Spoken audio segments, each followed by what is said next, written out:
Hello everyone, कैसे हैं आप लोग। आज के टॉपिक में हम कैपिटल गेन जो चैप्टर है उसको कंटिन्यू करेंगे और समझते हैं इसको। आज हम डिस्कशन करेंगे जो कैपिटल गेन जो पिछला हमने करा था उसके आगे वाले पार्ट को। अब बात करते हैं कैपिटल गेन के फर्स्ट प्रोवाइजो टू सेक्शन 48 का। इसमें बोलता क्या है कि सपोज कोई नॉन रेसिडेंट है, नॉन रेसिडेंट में एक फॉरेन का मतलब एसएससी भी मतलब इंडिविजुअल भी आ जाएगा और फॉरेन कंपनी भी इसमें इंक्लूड होगा। अगर वो क्या करती है, इंडियन कंपनी में क्या करती है, शेयर और डिवेंचर में उसने इन्वेस्टमेंट करा हुआ है।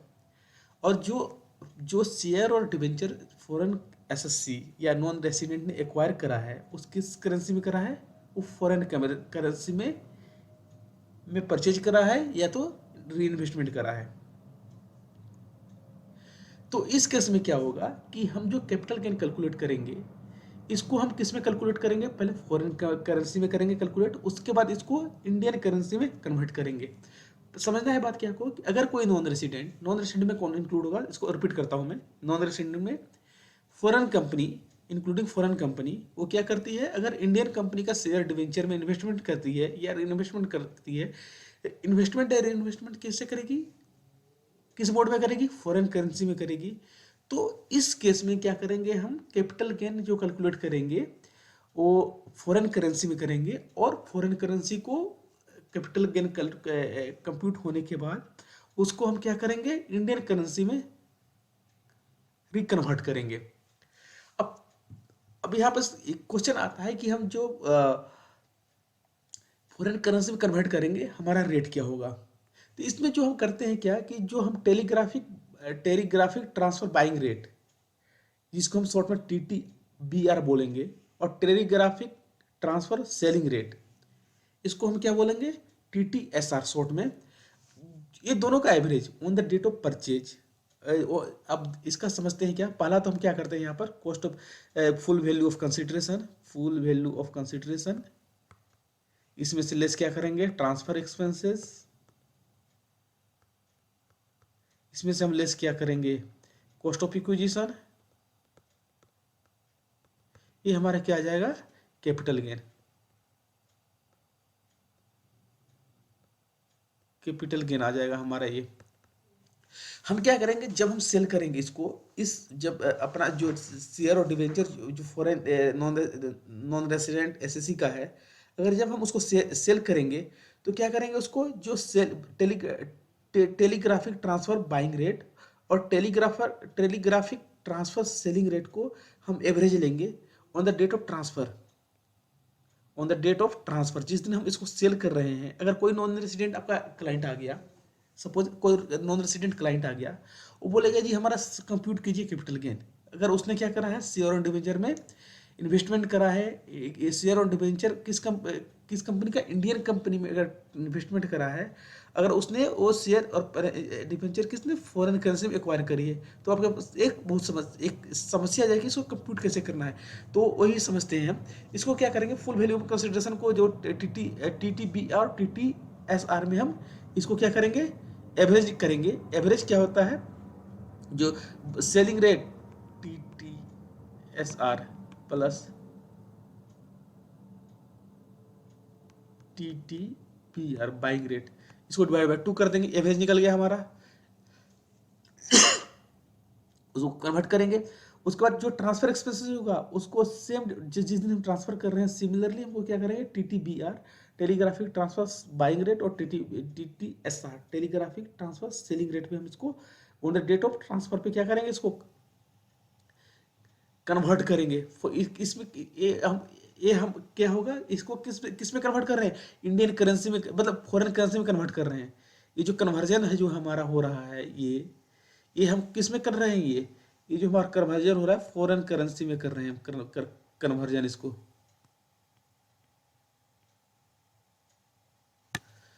हम क्या कर रहे हैं, फॉरेन करेंसी में कन्वर्ट कर रहे हैं, जो एवरेज करके फॉरेन करेंसी में हम लोग इसको कन्वर्ट कर रहे हैं। सिमिलरली कॉस्ट ऑफ एक्विजिशन को क्या करेंगे, जिस दिन हमने शेयर या डिवेंचर एक्वायर करा है उस दिन को भी हम क्या करेंगे, टेलीग्राफिक बाइंग रेट और telegraphic selling rate on the date of acquisition का एवरेज करके हम इसको कन्वर्ट करेंगे किसमें, फॉरेन करेंसी में। अब देखिए ये तो फॉरेन करेंसी में हमारा क्या आ गया, ये हमारा फॉरेन करेंसी में एक कैपिटल गेन आ गया, फॉरेन करेंसी में हमारा कैपिटल गेन आ गया। अब फॉरेन करेंसी में जो हमारा कैपिटल गेन आया इसको क्या करेंगे हम, जिस दिन हमने ट्रांसफर करा है, जिस दिन हमने इसको ट्रांसफर करा है शेयर या डिवेंचर को, उस दिन फिर जो telegraphic telegraphic transfer buying rate से हम क्या करेंगे, इसको कन्वर्ट करेंगे। टेलीग्राफिक ट्रांसफर रेट से हम इसको क्या करेंगे, कन्वर्ट करेंगे इंडियन रेट में, टेलीग्राफिक ट्रांसफर बाइंग रेट पे हम कन्वर्ट करेंगे। तो कुल मिला के जो इंडियन, अब यहाँ पर आता है क्या है कि जो नॉन रेसिडेंट जो है एसएससी जो है वो किस साल होना चाहिए, नॉन रेसिडेंट जिस साल वो सेल कर रहा है, जो एसएससी जो नॉन रेसिडेंट सेल कर रहा है उसके किस साल को हम चेक करेंगे, जिस साल वो नॉन रेसिडेंट शेयर या डिवेंचर को सेल कर रहा है। इसमें क्या होगा, यहाँ पे हमने कहीं भी आपने देखा इंडेक्सेशन का बेनिफिट हमने नहीं लिया है। अगर इसमें क्या होगा, इसमें हमें इंडेक्सेशन का बेनिफिट नहीं मिलेगा, हमें डिवेंचर और बॉन्ड में भी नहीं मिलेगा। इंडेक्सेशन का बेनिफिट हमें डिवेंचर और बॉन्ड में अब एक कहाँ बोलता है, फोर्थ प्रोवाइजर टू सेक्शन 48 में क्या बोलता है कि no indexation in the case of debenture और बॉन्ड। अगर हमारा क्या है, डिवेंचर और बॉन्ड हमने लिया है तो कैपिटल, अगर लॉन्ग टर्म कैपिटल एसेट्स है डिवेंचर और बॉन्ड, तो इस टाइम पे क्या होगा कि हम इंडेक्सेशन करते थे, जो हम पिछली क्लास में पढ़ा था। अगर हम डिवेंचर और बॉन्ड है तो क्या होगा, अगर डिवेंचर और बॉन्ड है, अगर लॉन्ग टर्म एसेट्स है तो उसका हम क्या करेंगे, इंडेक्सेशन का बेनिफिट हमें वहाँ भी नहीं मिलेगा। अगर इसमें दो यहाँ पे बोलता है क्या, क्या एक्सेप्शन है, एक्सेप्शन क्या है, कैपिटल इंडेक्स बॉन्ड और सोवेनर गोल्ड बॉन्ड, इसमें हमें इंडेक्सेशन मिलेगा। कैपिटल इंडेक्स बॉन्ड और सोवेनर गोल्ड बॉन्ड जो इशूड बाय आरबीआई है, इस पर हमें क्या मिलेगा, इंडेक्सेशन मिलेगा। मतलब यहाँ पर क्या हो गया कि डिवेंचर और बॉन्ड पे हमें इंडेक्सेशन का, अगर लॉन्ग टर्म कैपिटल एसेट्स है डिवेंचर और बॉन्ड, तो उस पर क्या होगा, हमारा इंडेक्सेशन का बेनिफिट नहीं मिलेगा।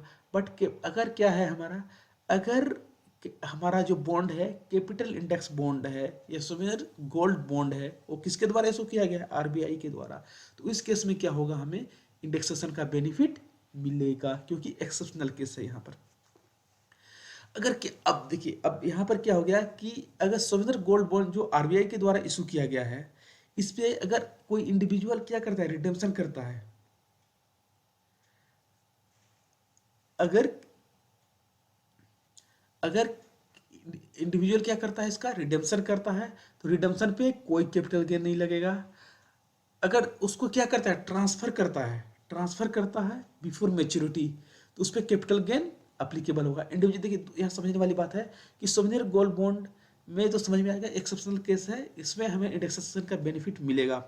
अगर कोई इंडिविजुअल क्या बोलता है, वो करता है सोवेनियर गोल्ड बॉन्ड को क्या बोलता है, अगर रिडेम्पशन करता है तो कोई इस पर कैपिटल गेन नहीं है, अगर रिडेम्पशन करता है तो कोई कैपिटल गेन नहीं है। अगर सोवेनियर गोल्ड बॉन्ड को क्या करता है, अगर ट्रांसफर करता है कब, बिफोर मैच्योरिटी, तो उस पर कैपिटल गेन लगेगा, उस पर इंडेक्सेशन का बेनिफिट मिलेगा, क्योंकि ये हमारा एक्सेप्शनल केस था। अदर पर्सन केस में क्या हो जाएगा, अदर पर्सन केस में मैच्योरिटी और ट्रांसफर दोनों पे क्या होगा, अगर करता है तो उस पर क्या होगा, टैक्स कैपिटल गेन देना पड़ेगा। इंडिविजुअल केस में क्या था, रिडम्पशन पे कभी कैपिटल गेन नहीं देना होता है, और दूसरे पर्सन अदर देन इंडिविजुअल पे क्या होगा, कैपिटल गेन अप्लीकेबल होगा किस पे, ट्रांसफर और मैच्योरिटी पे, और इंडेक्सेशन का बेनिफिट अवेलेबल होगा। अब आता है फिफ्थ प्रोवाइजो। अब जो यहाँ पे 48 के प्रोवाइजो की बात कर रहे हैं, जो हमारा कैपिटल गेन कैलकुलेशन में हमारा यूज होता है। Foreign exchange fluctuation gain on rupees denominated bond, यहाँ पे क्या बोल रहा है, एनी गेन अराइजिंग ऑन रूपी appreciation against foreign currency at the time of redemption of rupees denominated bond of Indian company shall be ignored for the purpose of computation of full value of consideration. इसको हम ignore करेंगे। किसको? अगर हमारा rupees appreciation against foreign currency हो रहा है, उसके इस केस में हम क्या कर रहे हैं, रूपी डिनोमिनेटेड बॉन्ड हमने ले रखा है, अगर हम उस पर रिडम्पशन कर रहे हैं तो रुपीज डिनोमिनेटेड बॉन्ड किसका होना चाहिए? इंडियन कंपनी का होना चाहिए। तो उसको फुल वैल्यू को हम इग्नोर करेंगे for the purpose of computing capital gain. अब यहाँ पर क्या है, सेवन फॉर भाई जो पढ़ते हैं सेक्शन 48 का, इसमें क्या, अगर हमारा कोई लिस्टेड, अगर हम कुछ थोड़ा बहुत भी आइडिया हो, अगर मतलब शेयर ट्रेडिंग का, मतलब जो जो जो शेयर हम कहाँ से परचेज कर रहे हैं, रिकॉग्नाइज स्टॉक एक्सचेंज से हमने अगर परचेज करा है, तो उसमें क्या करा है, होता है कि जो हम सेल करते हैं, परचेज करते हैं, उस पर हमें क्या करना होता है, एसटीटी पेड करना होता है। एसटीटी मतलब सिक्योरिटी ट्रांजैक्शन टैक्स। किस पे? जो हमने शेयर एक्वायर परचेज करा है, किसके? रिकॉग्नाइज स्टॉक एनएससी और बीएससी के थ्रू, मतलब रिकॉग्नाइज स्टॉक एक्सचेंज के थ्रू।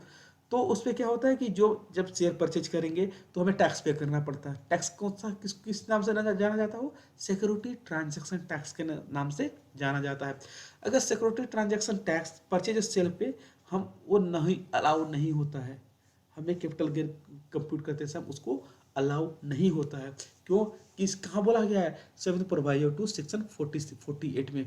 यहाँ पे क्या बोलता है कि अगर हमने क्या, अगर यहाँ पे दो, अगर यहाँ पर हम एसटीटी किस टाइम पे कर रहे हैं, एसटीटी हम पेड कर रहे हैं सेल के टाइम पे, तो तो हमारा क्या होगा, ये ट्रांसफर एक्सपेंस इसको नहीं मानेंगे, ट्रांसफर एक्सपेंस इसको हम नहीं मानेंगे, अलाउड नहीं होगा। अगर हमारा एसटीटी किस पे करा है, हमने परचेज के टाइम पे करा है, तो ये हमारा कॉस्ट ऑफ एक्विजिशन का पार्ट नहीं होगा, ये हमारा कॉस्ट ऑफ एक्विजिशन का पार्ट नहीं होगा। और हमने सेल, अगर सेल के टाइम पे पे करा है एसटीटी, तो हमारा ट्रांसफर एक्सपेंसेस नहीं मानेंगे उसको।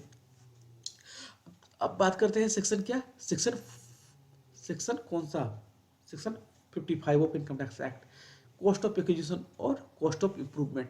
जो हम कोई भी एसेट कैपिटल, जो कैपिटल एसेट्स हम ट्रांसफर करते हैं, तो उसमें दो पार्ट होता है, तो मेनली तीन पार्ट होता है, full value of consideration, transfer expenses और कॉस्ट ऑफ एक्विजिशन, कॉस्ट और कॉस्ट ऑफ इम्प्रूवमेंट। तो कॉस्ट ऑफ एक्विजिशन जो है, जिसने में हमने एक्वायर करा है, उसको हम क्या बोलेंगे, कॉस्ट ऑफ एक्विजिशन बोलेंगे। अगर उसमें हमने कोई उसको एक्वायर करने में कोई भी खर्चे भी हुआ है, तो हमारा क्या हो जाएगा, कॉस्ट ऑफ एक्विजिशन का पार्ट हो जाएगा। यहाँ पे क्या बोलता है वो, जो सेक्शन 55 मेनली किसके लिए बात करेगा, इंटेंजिबल एसेट्स के लिए बात करेगा। कोई भी अगर गुडविल और एनी अदर इंटेंजिबल एसेट्स जो बिजनेस और प्रोफेशन का है, ट्रेडमार्क और brand name associate with business और प्रोफेशन, पेटेंट और copyright, right to carry any business और प्रोफेशन, टेनेंसी राइट, वो तो पता ही है, जो टेनेंट होता है टेनेंसी राइट होता है, लूम आवर, रूट परमिट और अदर राइट। क्या? गुडविल और अदर इंटेंजिबल एसेट्स किसका, बिजनेस और प्रोफेशन का, ट्रेडमार्क और brand name associate with of business और प्रोफेशन, पेटेंट और copyright, trade right to carry on any business और profession, tenancy right, loom hour और रूट परमिट और अदर राइट। क्या होगा, अगर सेल्फ जनरेटेड है तो उसका कॉस्ट ऑफ एक्विजिशन क्या होगा, हमेशा नील होगा। अगर हमने परचेज करा है, इसको कहीं से एक्वायर करा है, किसी से कोई कंसिडरेशन पे करके पिके किया है, तो उसका क्या हो जाए, कॉस्ट ऑफ एक्विजिशन क्या होगा, परचेज प्राइस होगा। अगर हमने क्या करा, सेल्फ जनरेटेड है, तो इस सब जो एसेट्स है उसका क्या होगा, जो हमने बात करा भी, गुडविल पर other intangible assets, trademark, brand name, patent copyright, right to carry on any business, tenancy right, loom hour, route permit, ये क्या होगा, सेल्फ जनरेटेड में हमेशा इसका कॉस्ट ऑफ एक्विजिशन नील होगा। अगर हमने परचेज करा है, तो उसका जो हमने परचेज कंसिडरेशन पे करा है, वो हमारा अप्लीकेबल होगा क्या, उस पर चार्ज, वो हमारा कैपिटल गेन, वो हमारा कॉस्ट ऑफ एक्विजिशन होगा।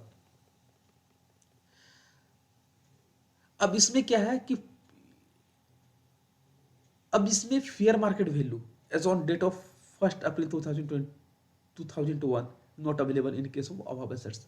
हमने पिछली क्लास में डिस्कस करा था, अगर हमने एसेट्स अक्वायर करा है कब, 1/4/2001 के पहले, तो फेयर मार्केट वैल्यू निकाल लेंगे हम 1/4/2001 को जो हमारा फेयर मार्केट वैल्यू होगा। तो जो एसेट्स हमने इंटेंजिबल एसेट्स की बात करी है जब जस्ट, तो उस पर क्या होगा, इसका बेनिफिट फेयर मार्केट वैल्यू अगर हमने एक्वायर कब करा है 1/4/2001 के पहले करा है, तो उसके में उसमें क्या होगा, फुल फेयर मार्केट वैल्यू का कंसिडरेशन, फेयर मार्केट वैल्यू का इसमें कॉन्सेप्ट अप्लीकेबल नहीं होगा। अब देखिए यहाँ थोड़ी सी नाइंसाफी हो रही है। क्या नाइंसाफी इसलिए हो रही है कि जो सेल्फ जनरेटेड एसेट्स है, सेल्फ जनरेटेड गुडविल है या ट्रेडमार्क ब्रांड नेम, इसमें अगर हमारा क्या है, कॉस्ट ऑफ एक्विजिशन नील हो गया, नील हो रहा है। बट कुछ सिनेरियो यहाँ पर ऐसा बनता है कि अगर हम इस पे कैपिटल गेन चार्ज, अगर हम इसको ट्रांसफर करते हैं, सेल्फ जनरेटेड गुडविल प्रोफेशन और self generated trademark brand name को हम ट्रांसफर करते हैं किस पे, तो ट्रांसफर करते थे कब तक, तो असेसमेंट ईयर 2020-21 तक इसको ट्रांसफर करते थे। असेसमेंट ईयर 20-21 तक ट्रांसफर करते थे हम, तो इस पे क्या लगता था, कैपिटल गेन नहीं लगता था, कैपिटल गेन नहीं लगता था। मतलब इसका मतलब क्या हुआ कि अगर हम असेसमेंट ईयर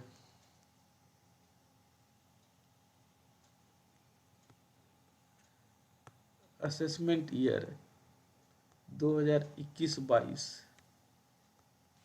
अगर ऑनवर्ड अगर हम इसको ट्रांसफर करते हैं,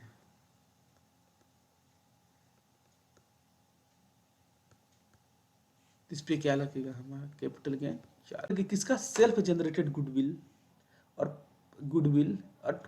ब्रांड और ट्रेड नाम या ब्रांड नेम जो किसी बिजनेस प्रोफेशन से एसोसिएटेड है, अगर उसको हम ट्रांसफर कब करते थे, कब तक, अगर हम 1/4/2021 तक हमने ट्रांसफर करा है उसको, तो उस पर कैपिटल गेन चार्ज नहीं होगा।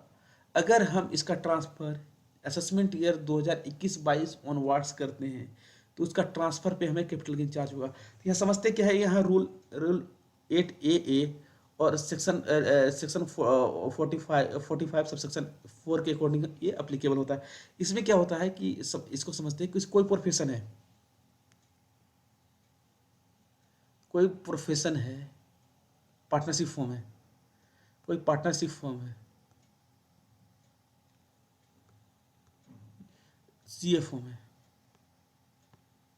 या जो सर्विस देती है, ठीक है, प्रोफेशन में सर्विस ही आएगा, या कोई लीगल कोई एडवोकेट का फॉर्म है। उसमें क्या होता है, अगर काफ़ी नाम हो जाता है इनका, तो इनकी गुडविल में बढ़ जाती है। अगर उस केस में क्या होगा, इसका रिकंस्ट्रक्शन होता है या डिजुलेशन होता है पार्टनरशिप फॉर्म का, किसका, जो प्रोफेशन का है, तो गुडविल किस पे ट्रांसफर होगा, पार्टनर को ट्रांसफर होगा। ये जो सी एफ फॉर्म या मतलब जो प्रोफेशन, मैं एडवोकेट की बात करूँ, इनका इनका धंधा किस लिए चलता है, अगर इनके काम पे चलता है, काम मतलब गुडविल इनका अच्छा बन जाए मार्केट में, तो इनके पास खुद काम आएगा, अगर गुडविल नहीं है तो काम नहीं आएगा। तो खुद वेल स्टेब्लिश फॉर्म है, नाम किया हुआ फॉर्म है, या एडवोकेट की फॉर्म हो, सीए की फॉर्म हो, या किसी कोई मतलब या कोई डॉक्टर का प्रोफेशन हो, तो उसमें क्या होगा, अगर कोई पार्टनरशिप फॉर्म है, उसमें क्या करता है ये, वो इसका रिकंस्ट्रक्शन करते हैं या डिजुलेशन करते हैं, डिजुलेशन करते हैं। तो उस केस में क्या करें, डिजुलेशन करेंगे तो क्या होगा, ट्रांसफर गुडविल, इनका गुडविल ट्रांसफर होगा किसको, पार्टनर को। गुडविल जो ट्रांसफर होगा पार्टनर को, ये टैक्सेबल कहाँ होगा, अंडर द ये टैक्सेबल किस पे होगा, पार्टनरशिप फॉर्म पे टैक्सेबल होगा ये। और इसका कॉस्ट ऑफ एक्विजिशन हमारा क्या हो जाएगा, कॉस्ट ऑफ एक्विजिशन नील हो जाएगा, क्योंकि हमारा ये सेल्फ जनरेटेड गुडविल है, या कॉपीराइट है, या ब्रांड कॉपी नहीं, ट्रेडमार्क है, या ब्रांड नेम है। ये समझ में आ गया होगा आपको। नाइंसाफी इसलिए बोला कि मैंने सेल्फ जनरेटेड गुडविल में अब क्या कर रहे हैं, हमें कॉस्ट ऑफ एक्विजिशन का बेनिफिट नहीं मिल रहा है और इस पर हम टैक्स दे रहे हैं, इसलिए मैंने नाइंसाफी वर्ड यूज करा था।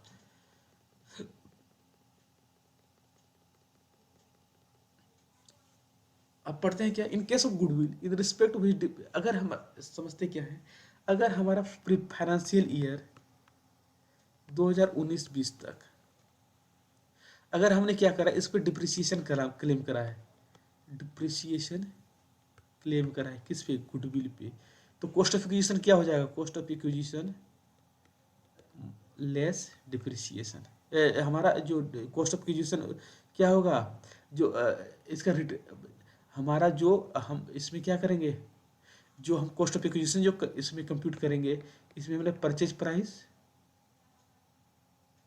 लेस क्या कर देंगे इसको, जो हमने डिप्रिसिएशन क्लेम करा है, कब तक डिप्रिसिएशन हमने कब तक करा है, फाइनेंशियल ईयर 2019-20 तक। ये जो WDB हो जाएगा हमारा, वो कॉस्ट ऑफ एक्विजिशन हो जाएगा। अब क्वेश्चन क्यों आता है कि 2019-20 तक क्यों, 2019-20 तक ही क्यों, उसके बाद क्यों नहीं? तो इसमें एक अमेंडमेंट आया था इस सेक्शन में गुडविल को लेके कि गुडविल पे इन्होंने डिप्रिसिएशन को अब इनकम टैक्स एक्ट में अलाउ नहीं होता, फाइनेंस एक्ट 2021 में। इसमें क्या हुआ, डिप्रिसिएशन को इन्होंने ब्लॉक ऑफ एसेट्स के कॉन्सेप्ट से, ब्लॉक ऑफ एसेट्स से ही बाहर कर दिया।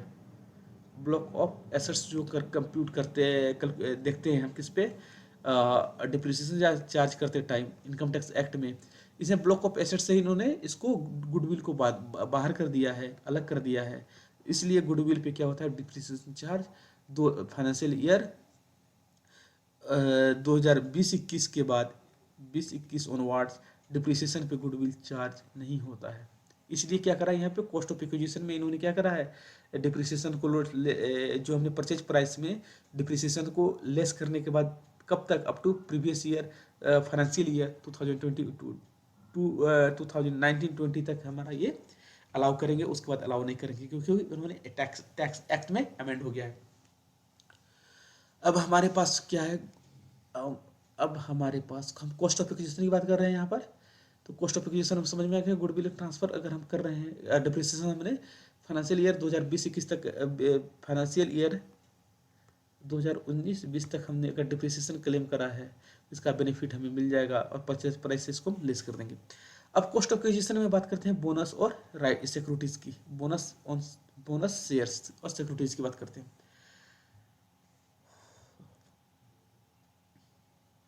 अगर हमारा बोनस शेयर कब है, 1/4/2001 के पहले मिला है, तो बोनस शेयर का कॉस्ट, बोनस क्या होता है, बोनस शेयर समझते हैं, बोनस शेयर क्या होता है। अगर हमारे पास सपोज रिलायंस की शेयर है, या एक टाटा ग्रुप की शेयर है, या किसी कंपनी का शेयर है, ABC का शेयर है, ABC लिमिटेड का शेयर है, इसमें क्या करता है ये कंपनी, अगर हम इसका शेयर होल्डर हैं, तो ये क्या करती है, बीच में अगर प्रॉफिट कंपनी का अधिक हो गया, तो इसमें क्या करते हैं, डिविडेंड का जगह कितना बार कंपनी का डिसीजन होता है कि हम इसको बोनस शेयर इशू करते हैं। बोनस शेयर इशू करने के बाद, बोनस शेयर कहाँ से कंपनी करती है, रिजर्व सरप्लस से जो कम हो जाएगा रिजर्व सरप्लस, और उसका रिजर्व सरप्लस यूज क्या कर देगी, बोनस शेयर में यूज कर देगी, बोनस शेयर इशू करने में। तो बोनस शेयर जो इशू होता है, हमें इस पे बोनस शेयर पे कुछ पे नहीं करना होता, किसको, बोनस शेयर में हमें कुछ पे नहीं करना होता, कंपनी को, शेयर होल्डर को कुछ पे नहीं करना होता है। तो बोनस शेयर का वैल्यू क्या होता है, जो कॉस्ट ऑफ एक्विजिशन होता है, बोनस शेयर का कॉस्ट ऑफ एक्विजिशन क्या होता है, नील। बोनस शेयर का कॉस्ट ऑफ एक्विजिशन नील होता है। अगर हमने बोनस शेयर क्या करा है, मतलब बोनस शेयर देखो बेनिफिट, मतलब फायदा हो गया मेरा, फ्री मिल गया, मुफ्त में मिल गया बोनस शेयर, तो क्या हो गया कि बोनस शेयर हम अगर 1/4/2001 के पहले एक्वायर किए हैं, तो उसका कॉस्ट ऑफ एक्विजिशन क्या होगा, cost of acquisition fair market value on 1/4/2001 का जो वैल्यू होगा, फेयर मार्केट वैल्यू, वो उसका कॉस्ट ऑफ एक्विजिशन हो जाएगा। कॉस्ट ऑफ एक्विजिशन होने का बेनिफिट क्या, कि सपोज हमारा कॉस्ट ऑफ एक्विजिशन का कब आता है, फुल वैल्यू ऑफ कंसिडरेशन, इसमें से लेस क्या करेंगे, cost of acquisition. Cost of acquisition में अगर मान लो हमारा एक कॉस्ट ऑफ एक्विजिशन, तो हमारा कैपिटल गेन आएगा। सपोज कैपिटल गेन आएगा हमारा यहाँ पे, सपोज हमारा फुल वैल्यू, अगर फेयर मार्केट हमने बोनस शेयर में कुछ नहीं दिया, कुछ कंसिडरेशन पे नहीं करी, तो पर भी इसका कॉस्ट क्या हो जाएगा, नील हो जाएगा। मगर यहाँ पे क्या बोल रहा है कि हमने अगर बोनस शेयर कब एक्वायर करा है, 1/4/2001 के पहले एक्वायर करा है, तो फेयर मार्केट वैल्यू उसका full value, fair market value क्या हो जाएगा, 1/4/2001 का जो फेयर मार्केट वैल्यू होगा। मतलब अगर हम मान लो इसके बाद अगर हमने एक्वायर किया रहता, अगर हमने 1/4 ऑन और आफ्टर 1/4/2001 को हमने एक्वायर करा था, इसका क्या होता है, नील। तो हमें अधिक कैपिटल गेन पे करना होगा, कैपिटल गेन अधिक पे करना होगा। अगर हमारा कॉस्ट ऑफ एक्विजिशन अगर 1/4/2001 के पहले हमने लिया है, इसका वैल्यू क्या हो जाएगा, हमें कम कैपिटल गेन पे करना पड़ेगा, बेनिफिट है यहाँ पर। अगर पीरियड ऑफ होल्डिंग क्या होगा, पीरियड फोल्डिंग क्या लेंगे, जिस दिन हमसे जिस कब से कब तक, period of from date of allotment to from date of transfer, इसमें हम करेंगे। अभी तो हो गया, सपोज हमने गलती क्या कर दी कि हमने 1/4/2001 के पहले हमने शेयर एक्वायर करा ही नहीं था, बोनस शेयर हमें मिला ही नहीं था, ठीक है। तब क्या है, अब इसमें आपके पास एक दूसरा स्कोप है। क्या स्कोप है कि अगर आपने स्कोप दूसरा स्कोप की बात करूं, अगर आपने शेयर एक्वायर कब करा है, अगर हमारा लॉन्ग टर्म एसेट्स है, अगर हमारा लॉन्ग टर्म एसेट्स है, कैपिटल एसेट्स है, ठीक है, अगर ये हम कब ट्रांसफ़र कर रहे हैं, अगर बोनस शेयर हमारे पास है, बोनस शेयर हमारे पास है, अगर हमने इसको एक्वायर कब करा है, बोनस शेयर हमें अलॉट कब हुआ है, 1 फरवरी 2018 के पहले हमने एक्वायर हुआ है, 1 फरवरी 2018 के पहले हमने एक्वायर करा है, अलॉट हुआ है, एक्वायर नहीं करा है, अलॉट हुआ है, किसके द्वारा, कंपनी के द्वारा। ये डेट बहुत इंपॉर्टेंट है, अगर 1/2/2018 के पहले हमें बोनस शेयर अगर अलॉट हुआ है तो उसका फेयर मार्केट वैल्यू कब का लेंगे, 31/1/2018 का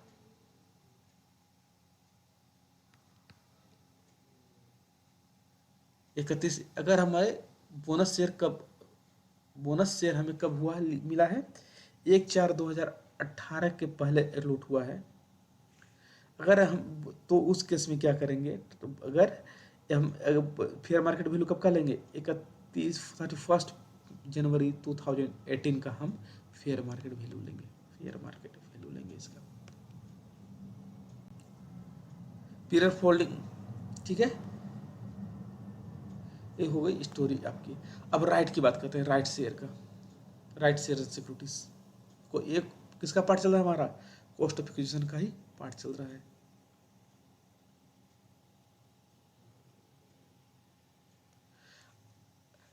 राइट शेयर में क्या होता है, इफ शेयर होल्डर को राइट मिलते हैं शेयर एक्वायर करने के, एक कम प्राइस में, ये लोग जो मार्केट वैल्यू होती है, जो जो जो जो मार्केट वैल्यू होती है उससे कम पे ये लोग ऑफर देते हैं कि भाई एक्वायर कर, इससे कम पे शेयर होल्डर को राइट ये देते हैं, मतलब राइट देते हैं कि इस वजह से जो मार्केट वैल्यू से कम पे एक्वायर कर लें।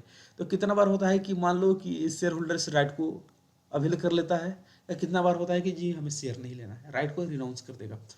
तो एक अब capital gain if acquired by share holders, right और share acquired by the share holder, cost of acquisition जो actual amount paid to the company, अगर राइट शेयर राइट शेयर को हमने अवेल करा है, अगर एक्वायर करा है, तो जो कॉस्ट ऑफ एक्विजिशन क्या हो जाएगा, जो हमने कंपनी को पे करा है।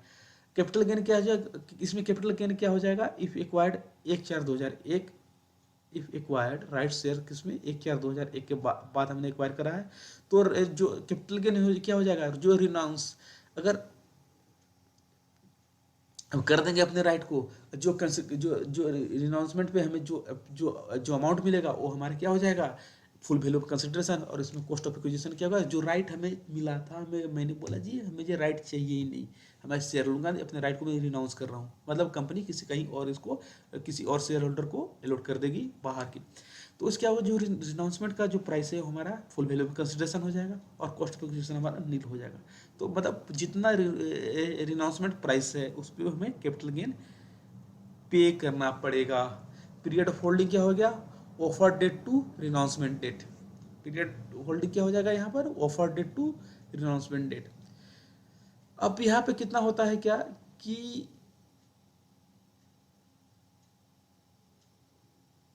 जो है राइट का, हमने क्या बोला, अपने राइट को रिनाउंस कर दिया, वो परचेजर कोई है, अपना मेरे राइट को खरीद लिया, तो उसमें क्या होता है, उसमें उस केस में सपोज मैंने अपने राइट को रिनाउंस कर दिया, तो रिनाउंस के बदले हमें क्या करेगा, वो पे करेगा, रिनाउंस के बदले हमें पे करेगा, और कुछ कंपनी को कुछ शेयर अलॉट करवाने के लिए कुछ कंपनी को पे करना होगा शेयर प्राइस उसको। तो अमाउंट पे टू उस केस में क्या हो गया, अगर कोई आदमी राइट को इस राइट शेयर को एक्वायर करता है किससे, शेयर होल्डर से, तो उस क्या उस कॉस्ट ऑफ क्वेश्चन क्या हो जाएगा, amount paid to the company for the share, और amount paid for purchase of right. ठीक है, ये दोनों का कैपिटल गेन मतलब कॉस्ट ऑफ एक्विजिशन हो जाएगा। Period folding from date of allotment of shares. यहाँ कॉस्ट ऑफ इंप्रूवमेंट की बात करें, इन केस ऑफ गुडविल और any other intangible assets of business, patent, copyright, right to carry on any business profession और any other right.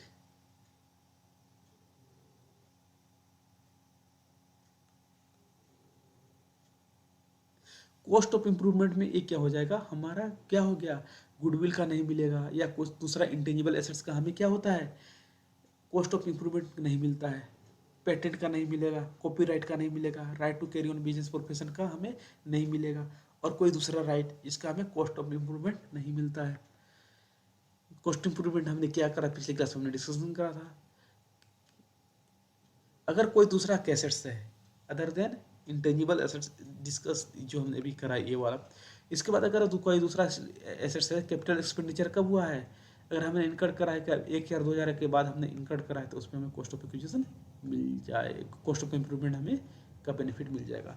I hope ये video आप लोगों को पसंद आई हो, तो वीडियो पसंद आए तो वीडियो को शेयर करें, चैनल को सब्सक्राइब करें, लाइक करें। Thank you.